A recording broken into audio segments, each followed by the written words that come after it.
Kobus, today everybody talks about creativity in sport.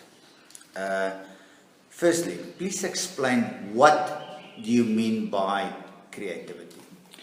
Nas, there are many definitions that try to explain creativity, but they don't succeed in truly explaining what it is. I like to move away from definitions, and to focus on the skills you need to be called creative. If I'm a creative rugby player, I need certain creativity skills. And the first skill you need is called fluency. Fluency is just basically to have many ideas. You should have more ideas than the players around you and your opposition. You just more ideas. And that is absolutely trainable. You can train people very quickly to become a fluent person with more ideas than the people around you. So fluency is the first skill. The second skill is called flexibility. That means different kinds of ideas. That you don't do the same thing all the time. You've got many ideas and you do the same thing all the time. Flexibility means that you've got different kinds of ideas. If the situation changes, you've got a different idea to cope with that change. Once again, that is a teachable skill.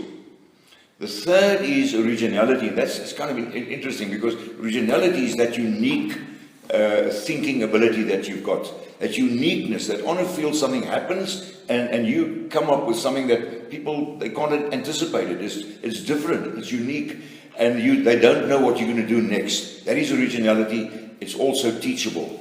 The fourth skill is, the way that it's explained is this, is that you must be able to resist closure, which means don't close your mind too quickly. Now, this is critical, specifically in sport and in rugby, because we come and we run on the field and we've got certain plans and structures in our head and we stick to it. It doesn't matter what happens, we stay within those plans and those structures. Now, resisting closure basically says that situations change and you must be open-minded enough to adapt to it. You must move out of your plan, out of your structure, if your plans are not working on a specific day and in a specific moment. It is very, very important, because very often that teams fail because they stick with their structures and their plans and it's just not working. So you've got to adapt very quickly, and that is what resisting closure means, and that is also a very teachable skill. Just interesting enough, we did a comparative study a few years ago.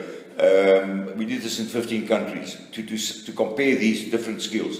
South Africans were okay in most of these skills, but we came last when it came to resisting closure. We seem to be people that we close our minds quickly. We stay within that. Maybe we're afraid or whatever it is, but that is a very, very important skill to develop. And then the last one is essence. Now, essence means that you've got to be able to sum up a situation very quickly. You need to understand very quickly what is the situation, what's the problem here, and then to react to it. Because if you don't understand the essence of a situation or a problem, you'll never get to the right solution. So it's very critical to also develop your essence skills.